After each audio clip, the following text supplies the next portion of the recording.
Welcome to Cambridge Forum, discussing Something Wicked, This Way Comes, Reimagining Oz, with author Gregory Maguire. I'm Jared Bowen, a reporter with WGBH Television and Radio, and I will be your moderator for this forum. Gregory Maguire has recently published Out of Oz, the fourth and perhaps final volume in this series of books that began with Wicked, published in 1995. That means he has spent more than 15 years in the land of Oz and has accumulated enough miles on the yellow brick road to look back on his journey of imagination in the world that L. Frank Baum first brought to the page a century ago. What's it like to step into another writer's story and reimagine it from the inside out? What are the satisfactions in reimagining a beloved tale? What are the pitfalls? Are there ethical considerations? When does retelling become plagiarism? Gregory Maguire is the author of 6 previous novels for adults and more than a dozen novels for children. His adult novels, all published by HarperCollins, are Wicked, praised by John Updike in The New Yorker as an amazing novel. Following are Confessions of an Ugly Stepsister, Lost, Mirror, Mirror, my favorite title, Son of a Witch, and A Lion Among Men. Wicked, of course, was developed into a splashy, big-budget Broadway musical. His children's novels include The Hamlet Chronicles, a 7-book series comprised of 7 spiders spinning, 6 haunted hairdos, 5 alien elves, 3 rotten eggs, a couple of April Fools, and 1 final firecracker. Though he is best known as a fantasy writer, Maguire has written picture books, science fiction, and historical fiction.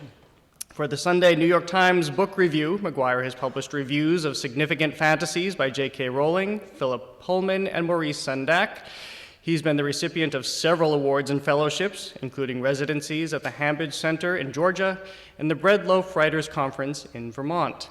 Since 1986, he has been co-director and founding board member of Children's Literature New England, a nonprofit that concentrates on the significance of literature in the lives of children. Welcome to Cambridge Forum, Gregory Maguire.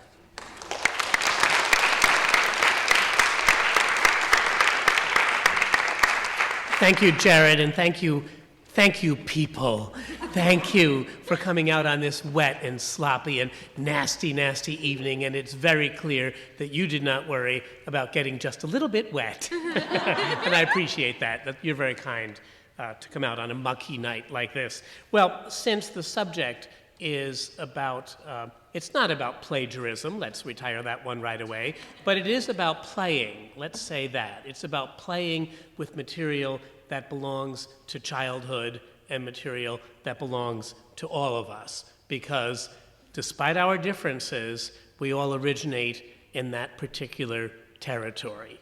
We do grow up, of course, to have different political opinions, to lodge ourselves sometimes finally in different socioeconomic brackets. We do begin to notice our different ethnic differences and the other cultural markers that very often divide more than they unite. But we cannot be divided from our childhoods, and we are most united when we remember the stories of the years when we were discovering the library and discovering our minds at the same time. I'm answering a question right away that is often one of the first questions asked me. Why do you bother to write books for adults that have as their basis the lore of childhood? And the reason is, as my ancient 95-year-old stepmother who raised me used to say 40 years ago, art is about communication.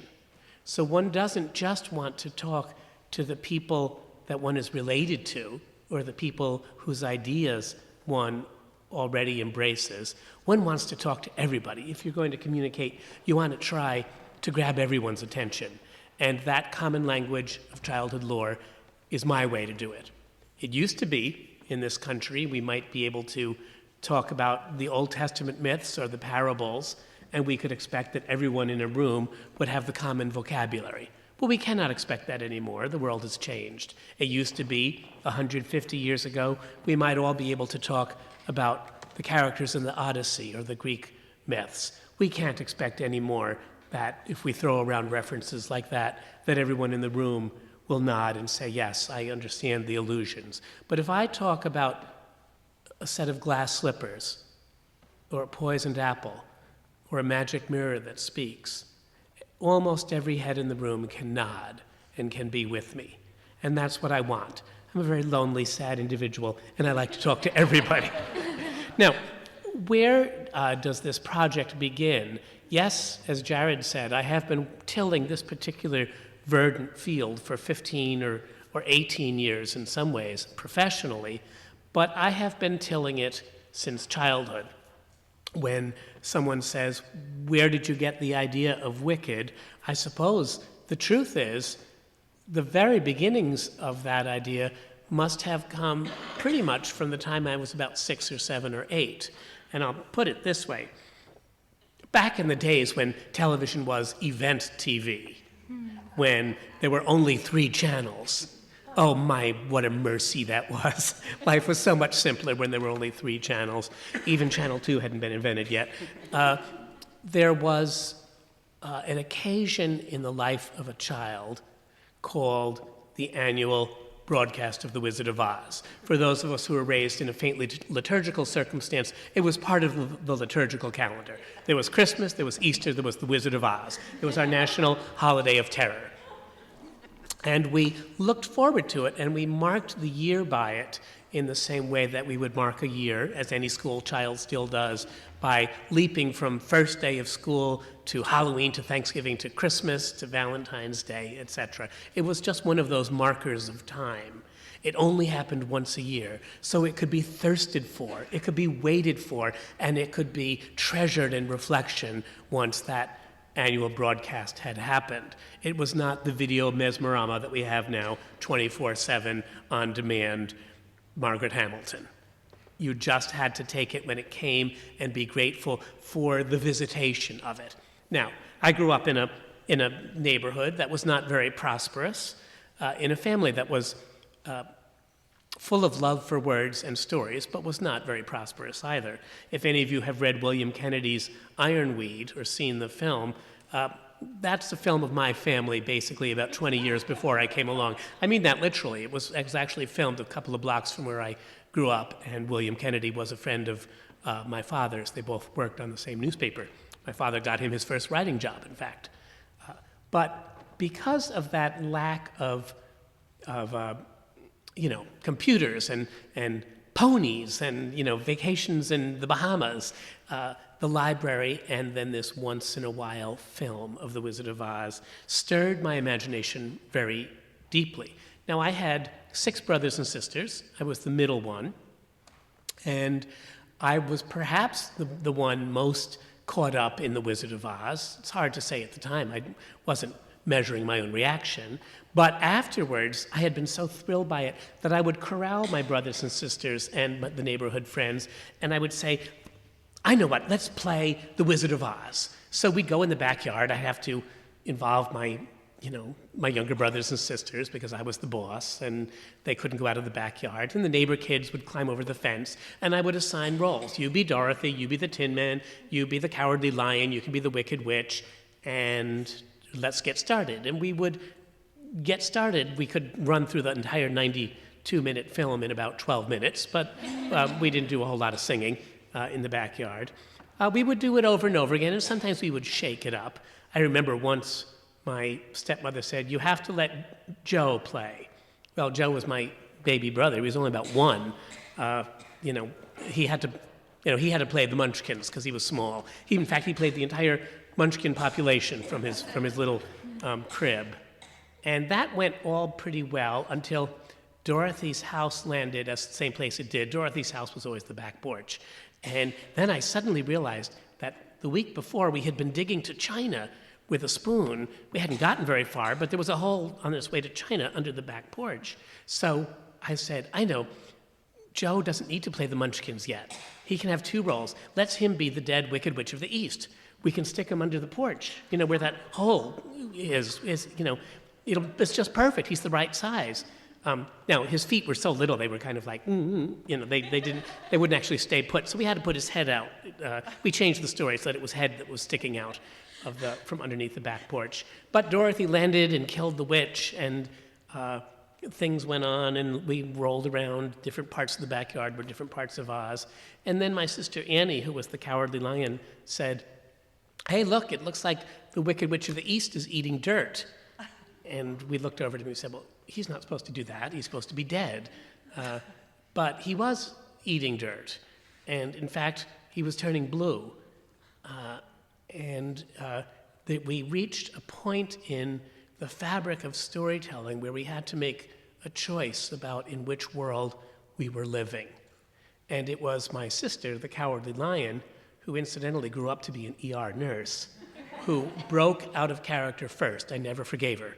She went into the alley and she called up to the kitchen. We had a flat. We all lived in the flat on the second floor. And she called, "Mommy, Joe's under the porch and he can't breathe and he's eating dirt." And we thought, "You stupid head, we're going to get in so much trouble." My mother came running. She looked at Joe. She ran away. We didn't know mothers could run, for one thing. It was an amazing morning to learn lots of things. She came back with a steak knife and a slotted spoon. And we thought, what's she going to do? Is she going to slice his head off? I mean, that's not going to do much good. Is she going to kill us? You know, it's not our fault. I mean, she's always saying, let the baby play. And the first time we let him play, he wants to, go through infant suicide. It's not our problem. But indeed, she kind of attacked the ground with a steak knife, breaking up clods of dirt.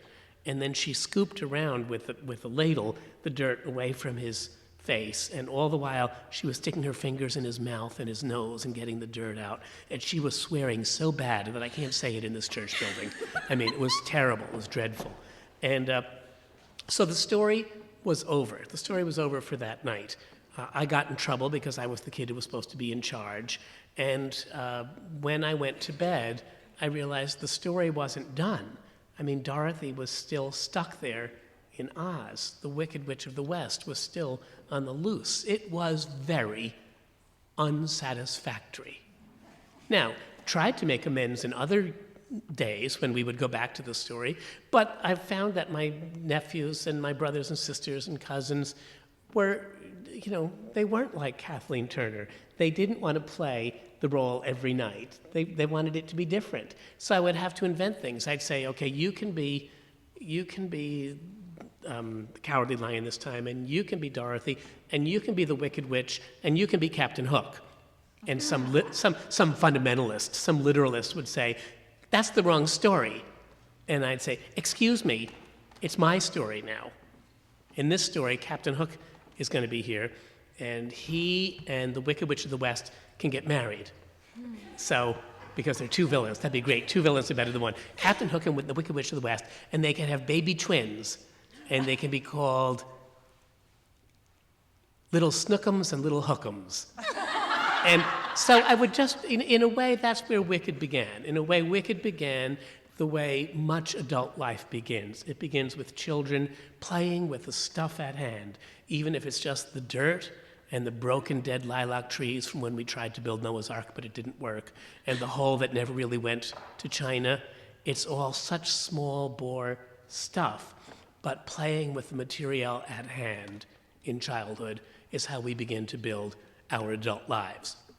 Now, you might say, yes, but yours is a peculiar case of arrested development, Mr. Maguire, because after all, you're now closer to 60 than 50, and you're still playing in the backyard with all this dirt that didn't belong to you in the first place. So can you tell us a little bit about at what point you made that transition from the childhood play to the play of an adult who likes to think, who wants to think about art and wants to think about how meaning gets poured into stories. So as kind of the close of this introduction, I will jump from the time I was 6 or 7 or 8 playing in North Albany to the time I was living in London in about 1991 when there was a pretty dreadful murder of a 2-year-old boy named Jamie Bulger, who wandered away from his mother's apron strings at a shopping mall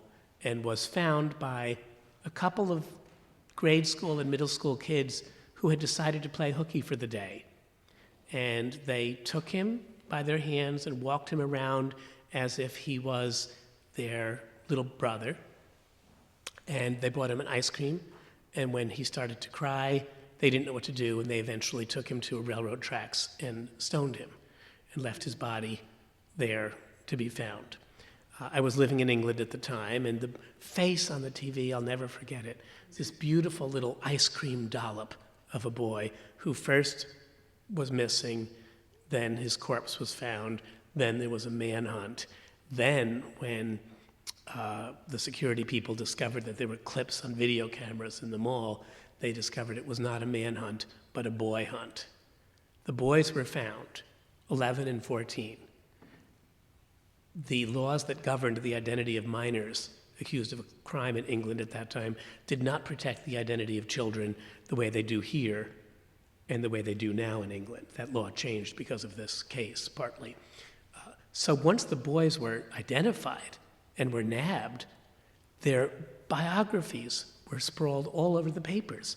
Every person on a TV show, every minister from a pulpit, every slightly drunk guest at a Saturday night dinner party of the chattering classes was asking the same questions we ask ourselves in religion class when we're in 6th grade. Where does evil come from? How could these boys do this? How could they start the day being innocent and end the day being murderers? Now, something was known about those boys' biographies, and I'm not going to go into what the diagnoses were. The important thing is that the question burned. The question burned me. It burned everyone who has ever had to care for a small child. What if this could happen again? What if I could be guilty? What if I'm a psychopathic murderer and I don't know it yet? Is there anything I can do to make sure that I protect the world from me? The questions about where evil arose came full and unbidden as if I had never thought about them before.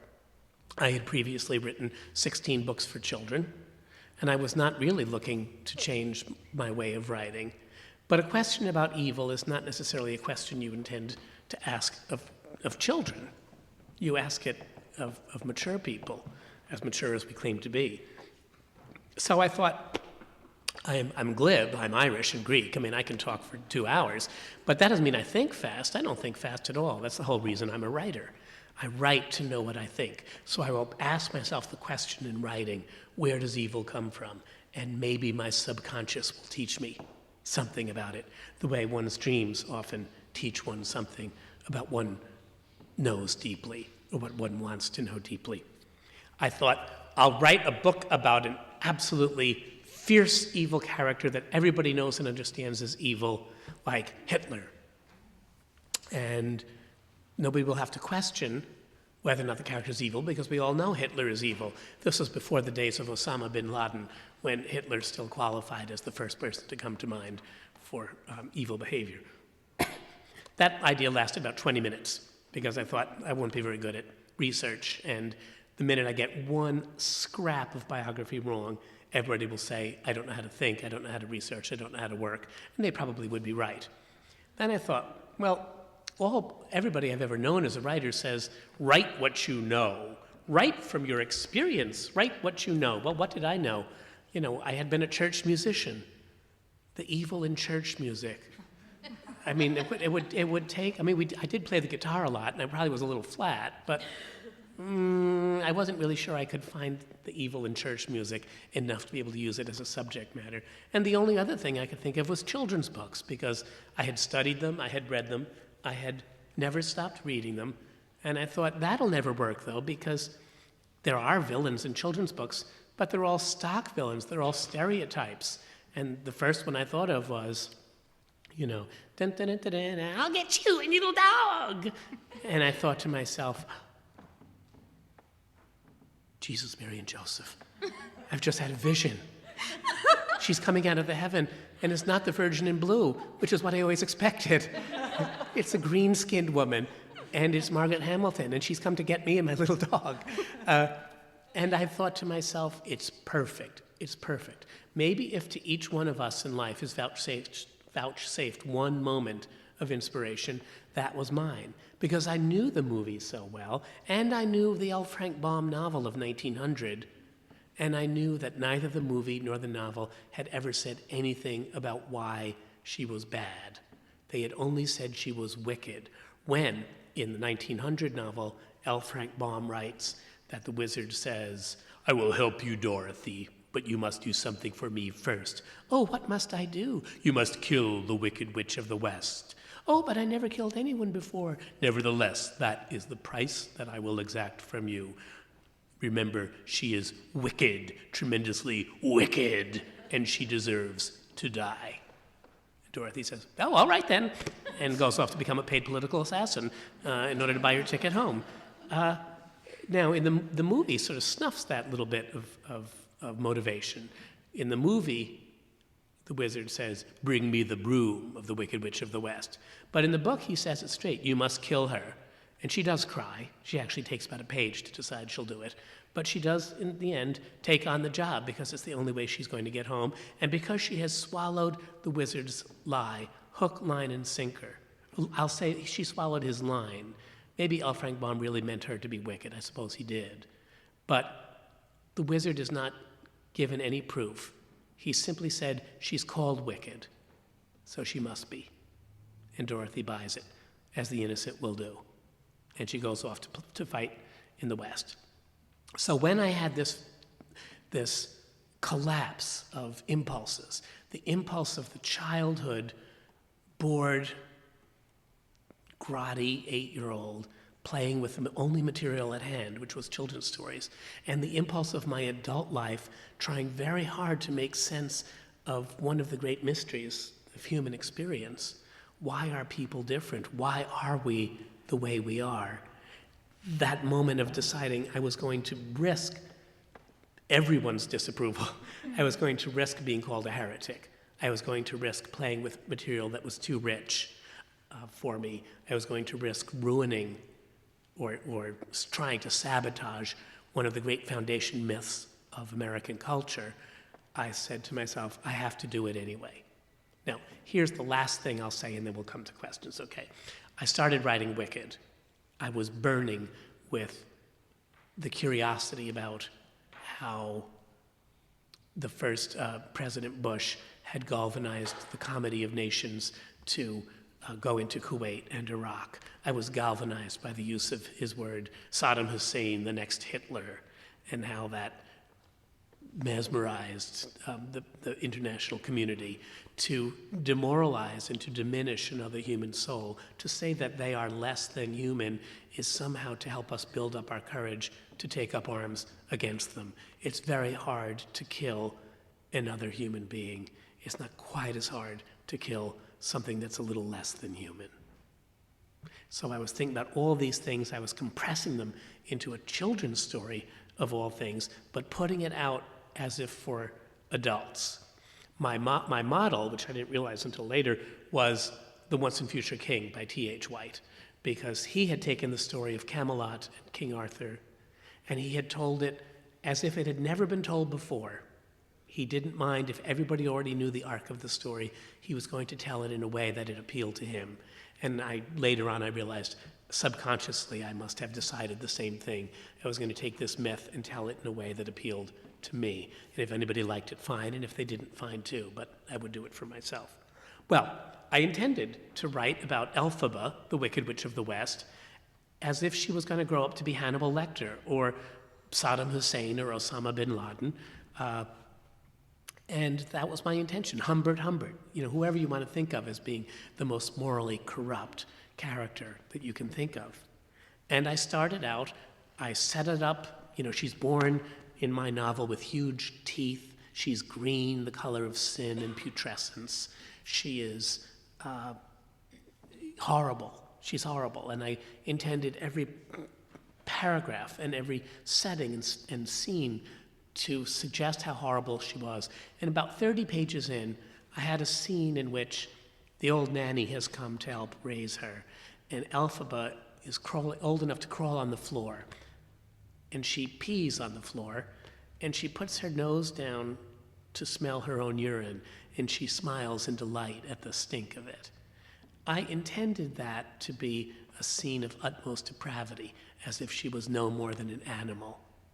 And I finished writing that scene, and I put my pencil down, and I realized my heart was breaking. That I had started the job in order to write about a villain, and I had accidentally discovered a human being. And I said to myself, all right, you're now at a juncture here. You can insist that she do what you want to do. You can insist that she become the Wicked Witch of the West, because that's why you hired her. Or you can say, no, Gregory, you have another ambition now. That's to put your own needs aside and to follow the story of this woman and find out who she is. That, I thought, would be much more obvious and would probably mean that I would not ever be reviewed by the New York Review of Books, because it would be seen very, very easily and quickly as, oh, a rehabilitation of a villain, how jejune. Nonetheless, I felt I had to honor the character, and so I put my own hopes for the novel, for what it would say intellectually, aside, and I began to write a novel the way I think maybe Dickens did, which is just to see, what is she going to do next, and who is she going to turn out to be? I didn't really know, but I let her tell me. I just want to point out, for the record, they made me use the word plagiarism. There were flying monkeys back there just staring me down when they gave me the script. You're joining us at Cambridge Forum with author Gregory Maguire discussing his latest and perhaps last book in the Wicked Years series called Out of Oz. So this is a little bit poetic because I was one of the first people to interview you when this book came out, and now I'm one of the last people, so I'm bringing you in and taking you out.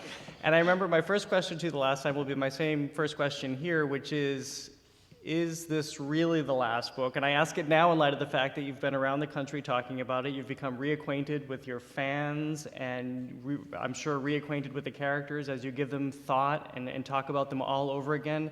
Has it given you any pause that this is the last in the series? Well, it has given me a little pause, but only in this way. It has been great to be, I've been on the road for about a month or so, and I have been all over the country and done dozens and dozens and dozens of presentations and interviews and things. And fans are so wonderfully hepped up sometimes about the work, about the new book and about the old books.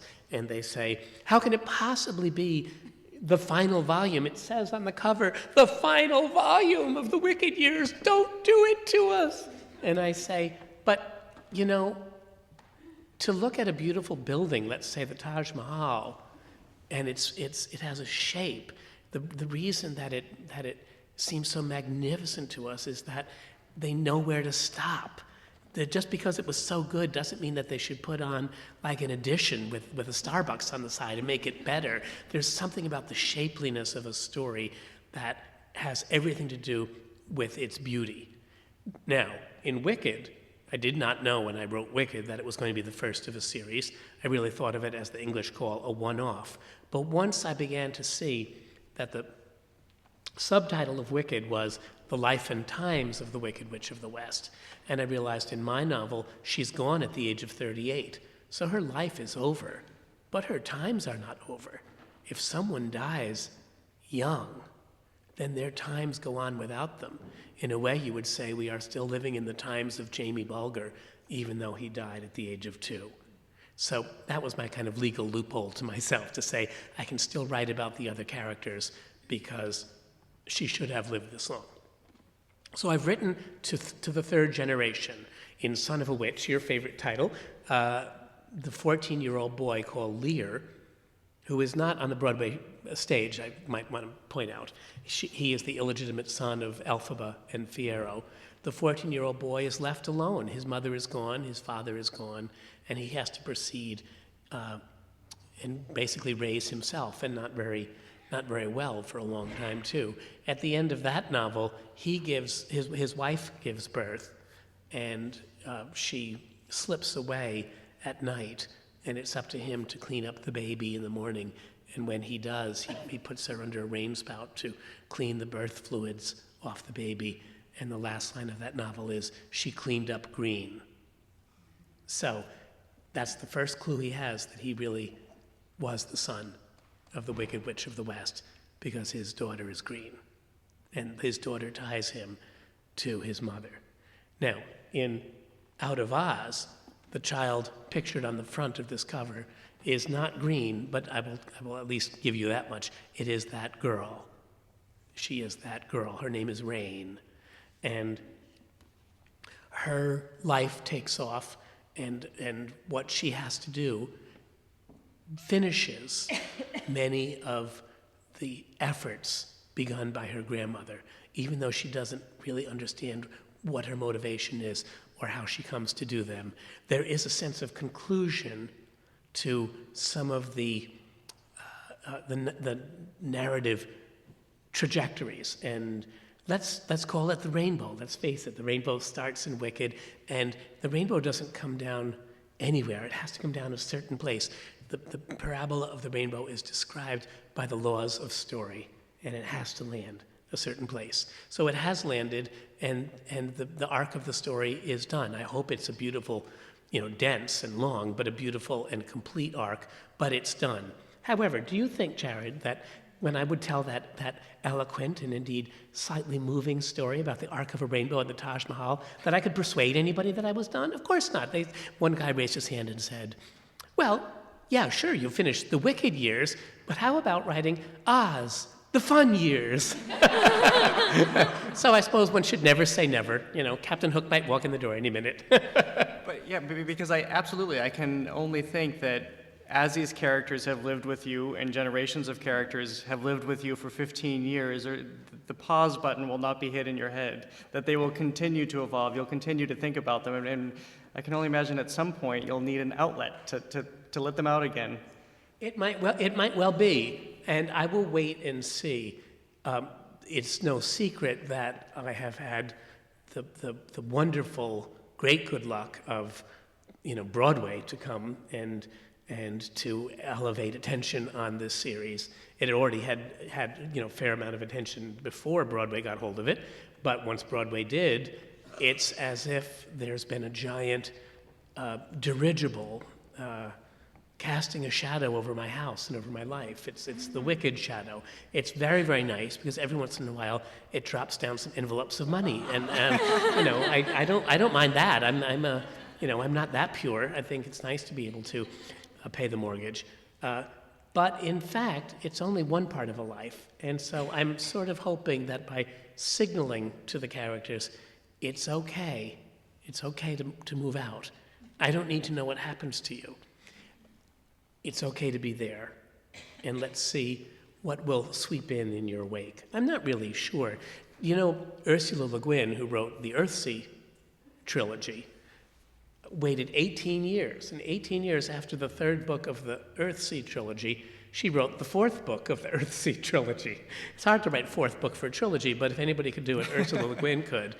And she gave a lecture at a conference I helped run just about 20 years ago almost. And at the very end of that lecture, she said of her characters that she had been living with for 30 years or so, she said, I did not want to leave them safe. I wanted to leave them free. And I know that impulse. That's how I feel I've left the characters. I have not solved all their problems for them. This is not a Broadway musical. This is not a children's book. But I have tried to leave them freer than I found them, which is the best we can hope for our fellow human beings, don't you think? You've answered this a bit, but to get at sort of your creative process, how does your mind work? Are you constantly thinking about characters? How is it triggered when you were writing this series and you were dwelling in this world? Is it something consistent? I find this a lot, especially with songwriters. They tell me there are always songs in their head. It's like a faucet. It's constantly running.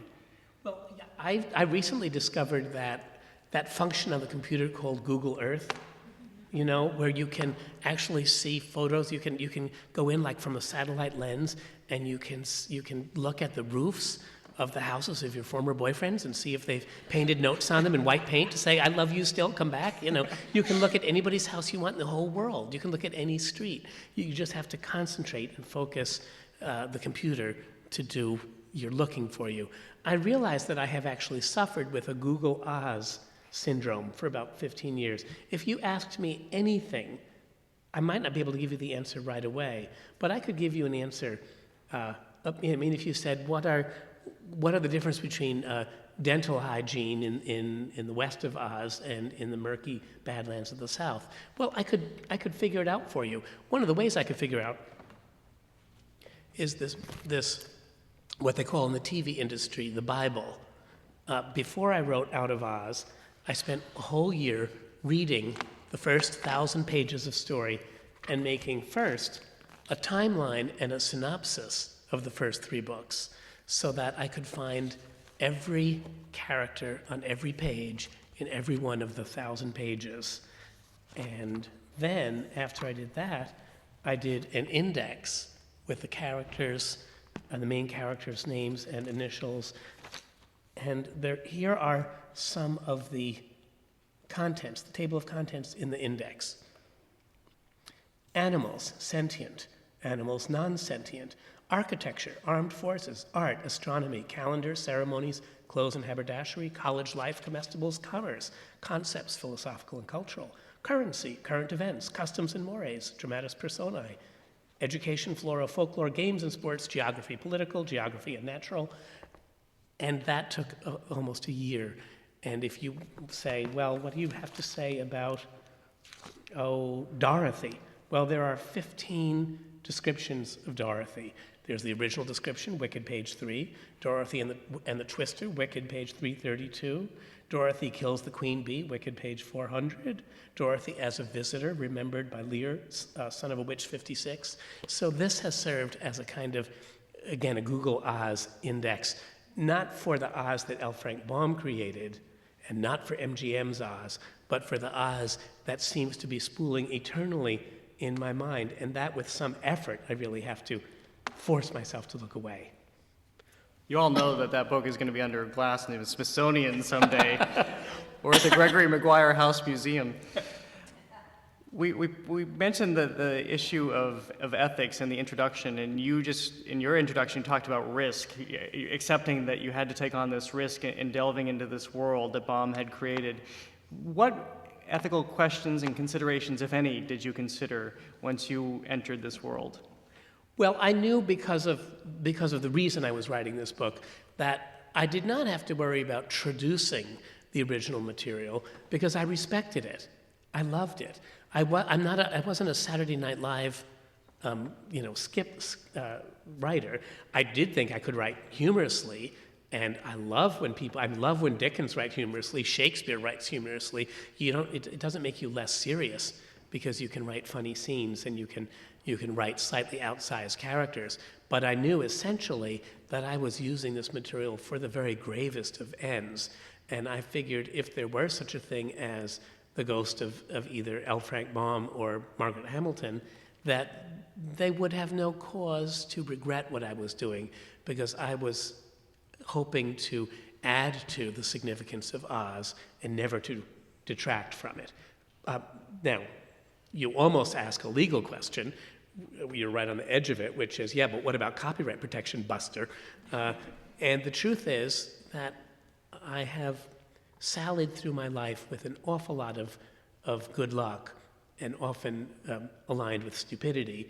And I didn't really understand about copyright laws when I wrote Wicked. And when I sent the first 250 pages to my agent, he wrote back and said, wow, this is something. I'm not really sure you can pull this off because there's so much here, but keep going. He said, you're so smart, he said, first time. He said, you've pitched this, in the first 4 months that L. Frank Baum's estate has come out of copyright. And I had no idea it was in copyright. I had thought it was probably out of copyright for 30 years. And so I was, in a way, the first one off the diving board into this newly released material. But it was just an accident. Of his material, you bring Dorothy into this book. How is your Dorothy? And I guess if I recall, she's sort of an amalgamation, isn't she? Because we have many versions. We have Baum's, we have Judy Garland. Yes. Well, Dorothy is the trick, isn't it? Because if the Wicked Witch of the West is going to be the hero or the heroine, then what does that make Dorothy? I mean, Dorothy's certainly not a villain. I think the villain of the piece is the Wizard of Oz, and I've thought so ever since growing up in the shadow of the Vietnam War, that any set of leaders who will send young men out to fight the Wicked Witch of the Viet Cong and not come out of the White House to talk about it strikes me an awful lot like the Wizard of Oz, has, not too much power except to send other people to their deaths. So I always knew the wizard was the real villain in the piece. But what did that make Dorothy? A fool, an unwitting pawn? I wasn't really sure. And in Wicked, I gave her a very small role. She's kind of soapy, and she's deeply earnest, like some people who come from certain parts of the country can sometimes be, myself included. But when I got to Out of Oz, one of the great matters of fun for me was that I can bring Dorothy back. And in Out of Oz, Dorothy returns to Oz after 16 years. Now, the political climate has changed, as political climates have a habit of doing.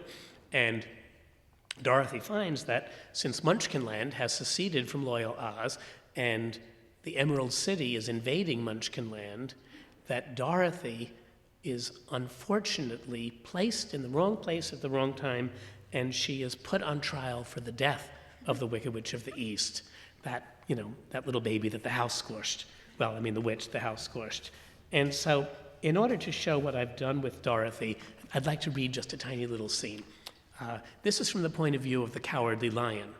He's the subject of my third book, A Lion Among Men, and he has come to Munchkinland to try to serve as a character witness for Dorothy. And you can hear, I hope, in this scene, that what I've tried to do with Dorothy is partly to take Dorothy Gale, the 10-year-old, as she was, but to meld her more with Dorothy Gale, the 16-year-old Judy Garland. Because after all, when we were kids watching The Wizard of Oz on TV or in the movies, we knew that Judy Garland wasn't no 10-year-old girl. She was busting out all over, and we could see it. Even those of us who were prepubescent could see it, and we knew. So here's Dorothy Gale comes up from a trapdoor into a theater of justice that is shaped something like this room, and the Cowardly Lion is watching her. Either she'd become stunted by her experience in Oz a generation ago, or some perverse magic was at work. Yes, she was quite recognizably Dorothy. Those cocoa-bright eyes, the way she led with her shoulders and clavicle. Surely she ought to be middle-aged by now. But she seemed merely a few years older than he remembered her. Taller, but hardly leaner. The magistrate banged a gavel. Identify yourself, name, age, origin, and your design upon us. Well, that's easy enough, said Dorothy. As if she couldn't decide who to love first, she turned this way and that. Toward the owl, who inched away on his perch, and toward the magistrate, and finally to Dame Feg. I'm Dorothy Gale, if you please, from the state of Kansas. The 34th state in the Union, a free state now, and proud of it. No slavery to speak of. She made a clumsy curtsy to a family of pigs sitting in the second row, one of the few groups of animals present. We're still working out a few wrinkles. Answer the questions, said Nip. Oh, yes, well, I'm 16 at my last birthday. And your intention in returning to Oz after your long absence? Oh, goodness, there was no intention involved. After what I'd been through the first time, do you think I'd choose to return? I'd have to be mad. Well, never mind about that. The truth is, I seem to have no control over my whereabouts. Makes me dangerous to let out on the street, says Uncle Henry. Or said Uncle Henry. I don't know if he's still alive. What are you cawing about? Asked Dame Feg. You haven't answered the first question posed by the magistrate. I have no designs in Oz, said the girl. Uncle Henry and Aunt Em and I had gone to San Francisco, see, for various family reasons. My mental fitness for marriage being among them, to be blunt. We ate funny food, and we saw sights till we felt like gagging. And then one morning, oh my word, I took a trip to my hotel, and the whole building began to shake and to buckle. and I could hear stones falling and people screaming. For a moment, the elevator stopped, and everything became dark, and I could detect a bad smell, though maybe that was Toto, my dog. I don't know what happened to him. Then the elevator began to fall, to move again, sliding faster and faster, and I thought I would smash to my death at the bottom of the chute. It was much the scariest thing that ever happened to me since the twister. The noise grew louder, the air grew thick with powder. A moment later, while in the elevator, I lost my mind 'cause my dog had got away. The lion had to concede it. She was dotty as ever, but blistering buckets how people listened to her. They were nearly swaying in time with her rhetoric. The earth began to shake. For goodness sake, I knew I'd made a big mistake when a cage began to shake. A little less of the theatrics, said the magistrate.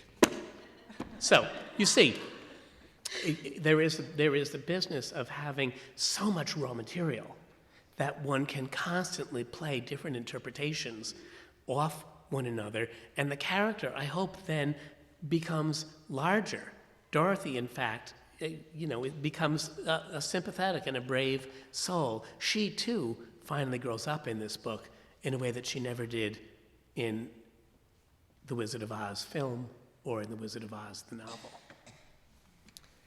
So does this mean you're going to work with Stephen Schwartz to create the lyrics for Wicked 2? I would, my cell phone is on vibrate if he wants to ring. I'll ask one more question before I turn it over for your questions, which is about the musical, which of course is such a phenomenon. I mean, I can't think of anything bigger for a whole generation of theater goers, and I was going to say kids in particular, but I don't think that's true. It's the whole broad spectrum. So I wonder if that informed your later writing, that just the popularity and Wicked on Broadway, its interpretation of your story, which is quite different. Right. Well, it does inevitably inform the success of the play, which opened 8 years ago and has been running on Broadway and around the world pretty much ever since. Definitely brought hordes of new readers to my work. I mean, my readership, I think, probably quadrupled in the last 8 years because of that. And there are elements of the characterizations of Elphaba and of Glinda, particularly, that are ineluctably transformed by the appearances of Idina Menzel and of Kristen Chenoweth in the lead roles as Elphaba and Glinda. In fact, I just wrote to Kristen a couple days ago. I wanted to get her signature on her new CD for a friend of mine. And she said, "How's that new book going? Did you put me back in it?" And I said, "Well, I did, but you're a little bit older now." I said, "I had to really resist, calling it Glinda in menopause." And she said, "I'm glad you didn't." But there are a couple of little scenes, and there are quotes from the songs. There's one scene in Son of a Witch where Lear, the 14-year-old boy, goes to see Glinda for the first time after the death of his mother, and she sits in a chair in her palace, and she does she cranks her ankle like this. And that's what Kristen Chenoweth used to do as Glinda when she first came in on the luggage in her first scene, coming in the memory of being back at Chiz.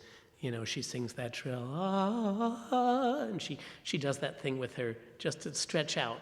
She could make anything funny just to stretch out the note. So there are lots of little ways that those characterizations got reincorporated into the characters as they went on. The truth is, though, that one of the great things for me about being able to go back to the stories is that much though I admire the play, and I really do, I've seen it 47 and a half times, I like to think that the novels are portraits of human beings, and they give what novels do, which is something other than what theater does, at least this piece of theater. This piece of theater skims off the most obvious segments of the character, and they are genuinely there in my novel. They have genuine relationship to how I painted the characters, but my characters, I think, are deeper.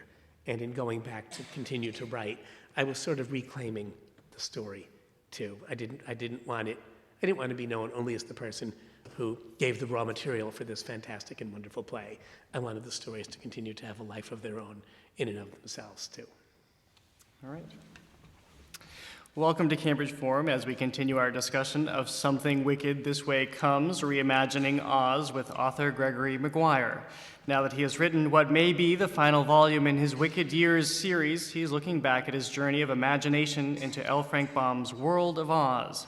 At this point in the program, we'll take your questions from the audience. Please line up at the microphone and ask one question. We want to give as many of you as possible a chance to approach the wizard, as it were. I did write that part. Don't be shy. I'm easy to talk to. I'm a munchkin, so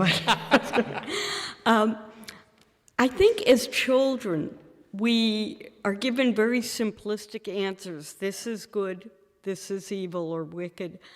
And only in our maturity do we see the complexities of human beings, particularly it's an inside job. We see our own complexities, and then we have to recognize them in others. What did you learn about yourself by writing this? Or did you first have to learn those things about yourself and then write it? Or was it a side-by-side job? That's a great question, and like most good questions, I should really probably go home and write about it and come back and tell you a sensible and sound answer in a week, because that's why I'm a writer. I'm not all that gifted at thinking really fast on my feet, but I will say this. I came to write Wicked because I wanted to know something about evil. And I thought, I read a lot. I read Greek philosophers. I talked to my Christian friends. I have not been a shy person in the library or a shy person. I read about Iago, and I read Lucifer, and I read Milton, and I read about the great fiends of our culture. And I thought, what will I learn? What can I learn? And I did not come up with a unified field theory of evil that takes into account possibilities of evil being an element of the universe, like gravity or time, either created by God or created naturally. I didn't come up with a sort of theory that could encompass the notions of guilt, responsibility, and could also encompass the notion of chromosomal malfunction or of societal pressure and personal human weakness. I didn't do that. But here's what I did learn. It may be the only thing, and it's a small nugget, but I began to be convinced that when we look at any aspect of human behavior, and I'm now only talking about human behavior, not the way cats go after mice, not the way tornadoes come down on Kansas farms, just human behavior. When we look at human behavior and we see that some person has found in himself or herself the power to take up and hurt another human being, to do damage, whether it be by words or by a knife or by a gun or by a stone, I think that somewhere within the makeup of that human character who is wielding the weapon, there is an element of self-loathing. And I believe that the biological imperative not to kill ourselves is so strong that we turn it outward. And when we are striking out at someone else, it has something to do with something that we cannot eradicate from ourselves. That's as far as I'd go, because I would never deem to say, what is it in me when I'm nasty to my kids? Is it because I didn't digest that coq au vin, well enough last night? I don't know, but it may be much more complicated than that. But every instance of evil that you look at, whether it be in literature or in history or in your own family lives, I think you could begin to posit, well, what is it that is being struck out against? And that's the tiny little pebble. I could say it in one sentence that writing 1,500 words of prose has brought me, and that I do deeply believe. So. My question also has to do with your sourcing. I think I read at some point that you have a PhD, and I want to know what the connection between getting a PhD and becoming a creator of these wonderful stories.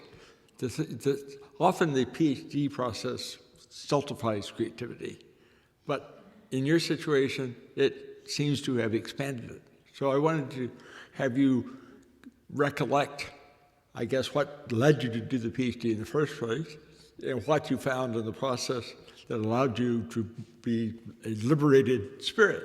Well, that's a great question, and I can recollect very quickly. I took a PhD because I had a teaching position, and I was coming up for tenure. And if I wanted to be legitimized as an associate professor or a full professor, I would have to be almost done with or have finished my PhD in order to have my position finalized. So I did it, for the same reason anybody takes training. It's to further their ability to earn their living and pay their bills. Halfway through the PhD that I took at Tufts University, I left my place of employment over a political disagreement with the administration. But I was halfway through a PhD, and I had a full scholarship. So I thought, well, I'll just keep going. Why not? Maybe I'll teach again. Indeed, I've never taught on the college level ever since. But I loved the work that I did because what the PhD, it did not teach me how to write. I already knew how to write. I had already published, half a dozen books before I enrolled in my PhD program.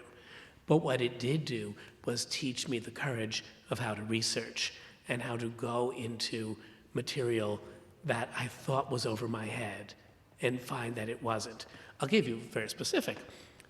The regulations of the department required that at least one strand of study for an English doctorate was literature before 1800.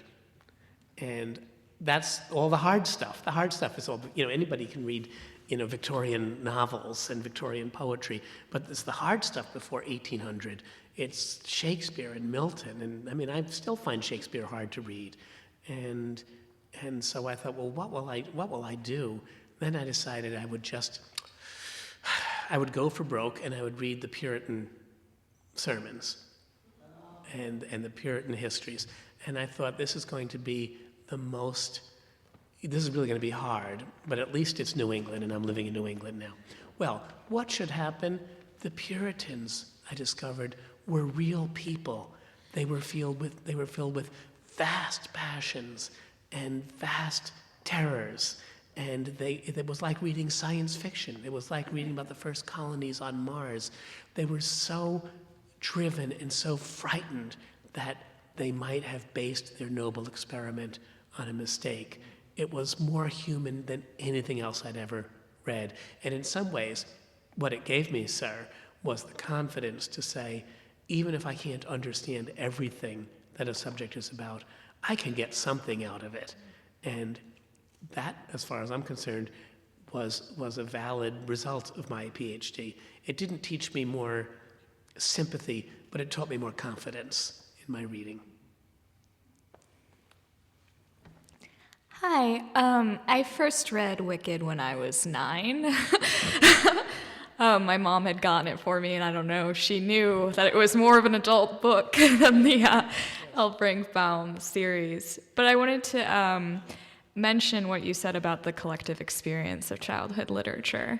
And I know many of my peers, I'm 20, look at Disney movies as our archetypal thing, but I don't quite know where that's going now. Do you think that childhood literature is moving to childhood TV, or that we'll all go back to the same books at the end of the day?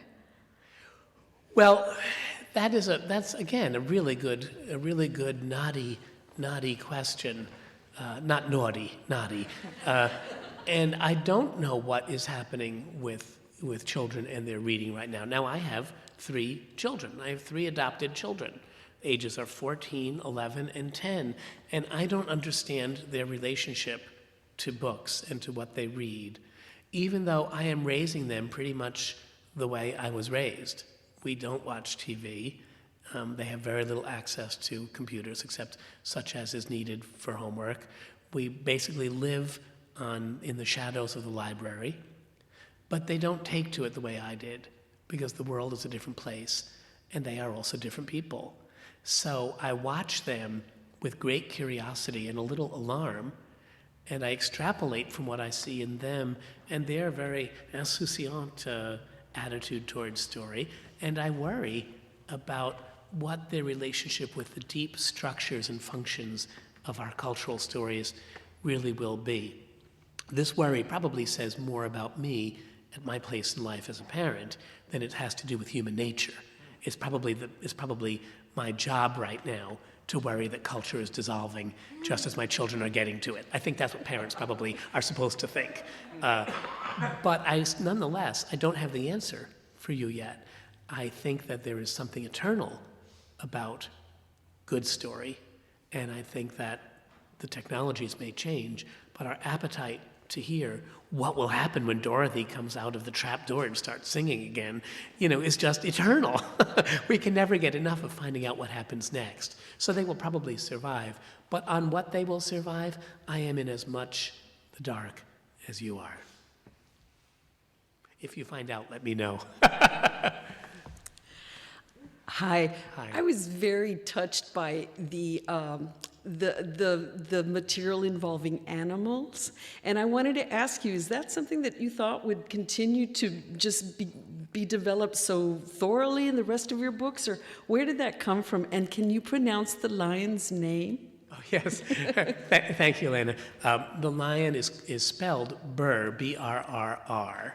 And you can pronounce it either Burr or Brr, depending on how you like. And the lion's name is constructed from the first and the last letters of Bert Lahr, because that's, let's face it, Bert Lahr in his vaudeville lion pajamas is the cowardly lion in most of our minds. He's a lot more Bert Lahr than he is, say, Aslan or any of those other famous lions of stage and screen. The animals, it's really curious. Another one of these coincidences.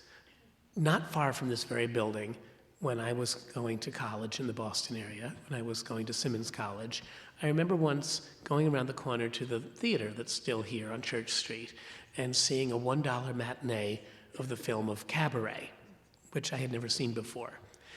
Joel Grey played the MC, and in one song of Cabaret, I don't know if you remember this, Jared, from the film, if you ever saw it, there's a scene where Joel Grey comes on, and this is Weimar Germany, and Nazism is on the rise, and he sings a song that has a title something like, "If You Could See Her Through My Eyes," and he's dancing around on the stage with a gorilla holding a little pink parasol, and it's sort of loony, and you don't really get how vicious the song is until he gets to the last line, and he says, "If you could see her through my eyes, she wouldn't look Jewish at all."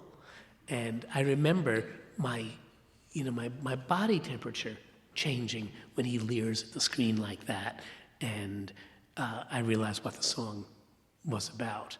Well, many years later, when I came to write Wicked, I remembered that scene, and that scene from Cabaret was one of the things that made me realize that there were going to be animals in the books, and how magical that Joel Grey should then be hired to play the part of the wizard in the Broadway show of Wicked.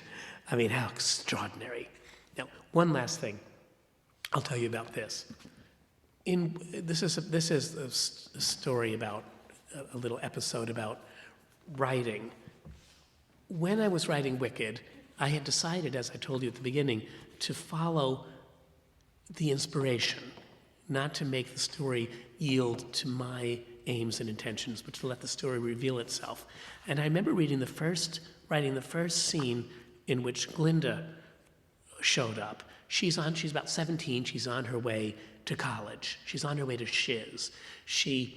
I was writing the scene. She looked at herself in the mirror. She wasn't looking at the landscape. She was just admiring the reflection of her ringlets in the mirror. And she was glad that the old goat snoring in the seat across from her was asleep. She didn't want to have to talk to anybody. She just wanted to admire herself. Look at her youthful ambition. Isn't she lovely?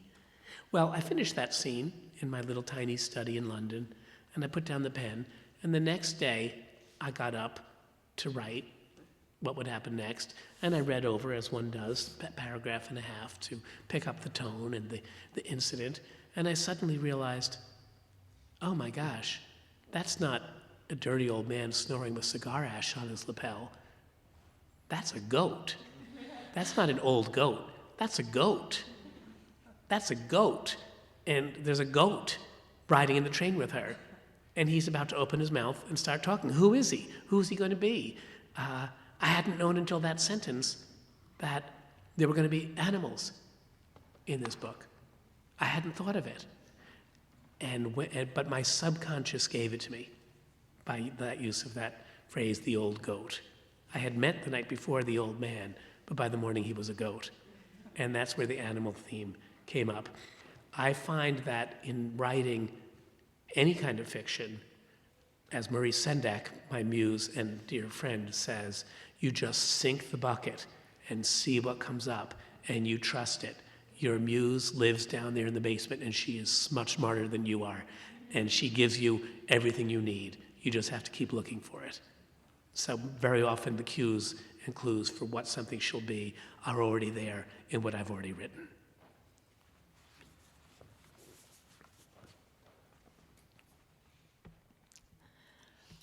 I wonder if you could reflect a little bit about what you left out of Oz and why perhaps you left those things out. Well, I didn't leave a lot out of Oz because it's 567 pages, but I did have all the tropes of L. Frank Baum to begin with.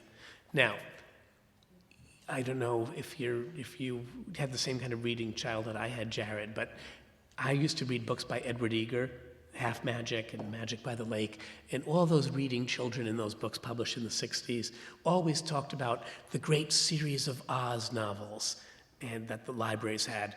My library did not have them. My library had 2 Oz novels. So even though I knew there was a book called Glinda of Oz and Rinky Tink of Oz and The Patchwork Girl of Oz, I had no access to them in childhood. I grew up on 2 books of Oz, and then I graduated to Narnia, and then to Earthsea, and to Prydain, and to Middle-earth, to all these magic lands that were substantiated as if by anthropologists and historians. When I finally got to Oz, when I finally got old enough to find the other books, and I could afford to buy them secondhand and they were being reprinted, I found that they were a lot thinner than the first 2. They were like interchangeable episodes of The Simpsons. It doesn't matter what order you read them, or Donna Reed, she's always there in the kitchen, the husband's always coming home. It's Donna Reed's before your time, I know, but some of us remember. And so I was disappointed that, in fact, L. Frank Baum had not been an historian. He had been an historian in the first 2 books, but there was very much more just anecdote and episode in the subsequent books. And the country did not change as time passed. It was always a country of disparate parts, and it was kind of lollygagging.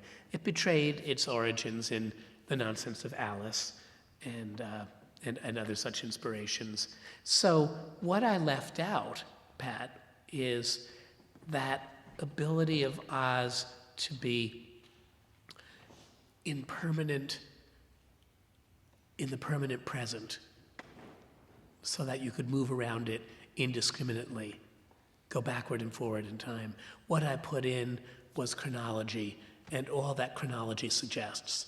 Chronology suggests history, suggests culture, suggests forgetfulness, and suggests moral sobriety. Because unless things can change in time, we have no need or reason to work for them to change. I'm curious about the process that happened when the first book was picked up to be made into a musical, and how you were approached for that project, and then how your role was in that and how that developed. Well, I'm keeping an eye on the clock, and I have a 40-minute version answer, or a 20-minute version, or I'll try to squeeze my 10-minute version down into 5 minutes. And that is that when the book was published, when Wicked was published in 1995, it got marvelous reviews, with the exception of one august institution that won't be named. It was Michiko Kakutani in the New York Times, but never mind about that. She saw the book as I feared people would. She saw it as a parody and as a slap at a sacred American cow, and she didn't get that I was trying to do something different, not just retell the story, but to ask readers to think about something else. However, even though I wept genuine, bitter, real tears at the 16.5-inch, slap by Michiko Kakutani, who I think has won the Pulitzer Prize for criticism. Well, the next week, on front of the LA Times book section, top review over the fold, absolutely glowing review of Wicked. People in Hollywood don't necessarily read too many books, but they do read the newspaper. And on Monday morning, my phone started to ring. It was Whoopi Goldberg. She wanted to buy the book for a movie. It was Laurie Metcalf, Roseanne's sister. She wanted to buy the book for a movie. And my agent kept calling and saying, "We're not going to answer the phone." I said, "You're not going to answer the phone?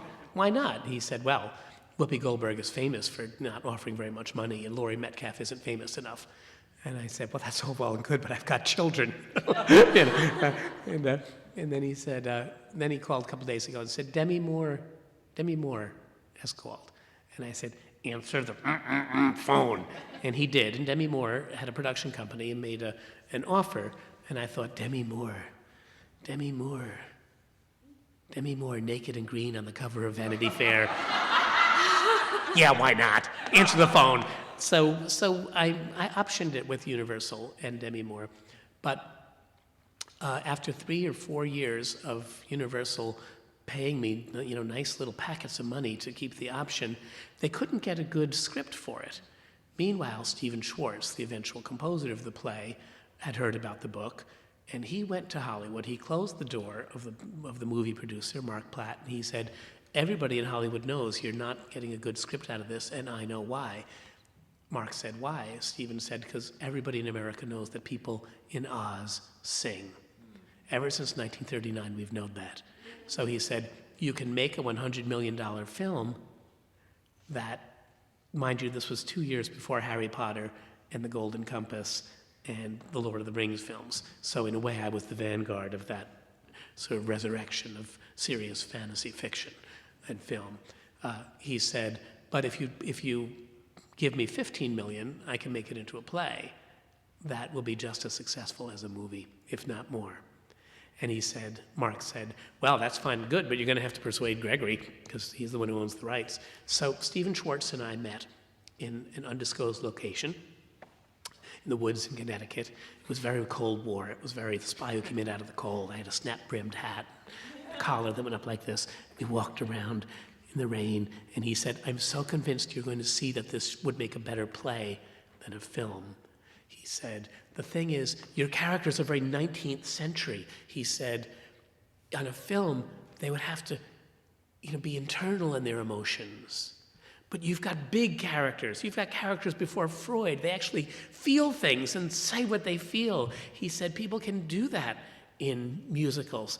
The music can come up. They can be alone on their stage, and they can sing their soliloquy." I said, "Well, I don't know what you mean." He said, "Unlimited, my future is unlimited, and I've just had a vision almost like a prophecy. I know it sounds truly crazy, and true the vision's hazy, but someday I swear there'll be a celebration throughout Oz that's all to do." And he pretty much had me at that point. But I still have this kind of Scottish Presbyterian look on my face, so I said, "Yes, go on." And he got nervous. He said, "I'm so convinced you're going to see the rightness of this project that I will tell you I really have already written the first song." I said, "What is it?"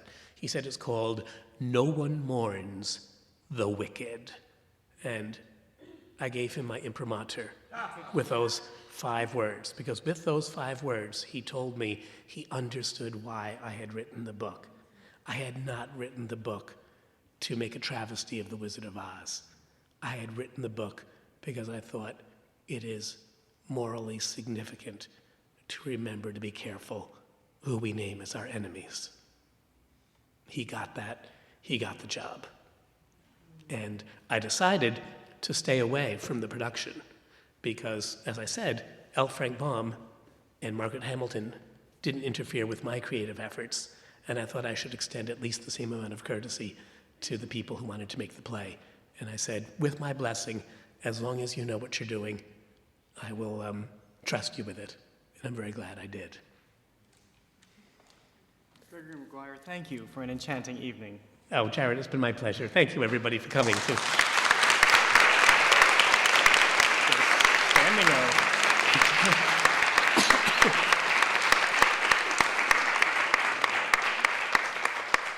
You have been listening to a program of Cambridge Forum recorded in December 2011, co-sponsored by the First Parish Church in Cambridge, the Lowell Institute, and the Friends of Cambridge Forum. For a CD of this forum featuring author Gregory Maguire, or for additional information about our ongoing radio series and our Forum Network webcasts, visit us on the web at cambridgeforum.org. In Harvard Square, I'm Jared Bowen. Thanks for joining us.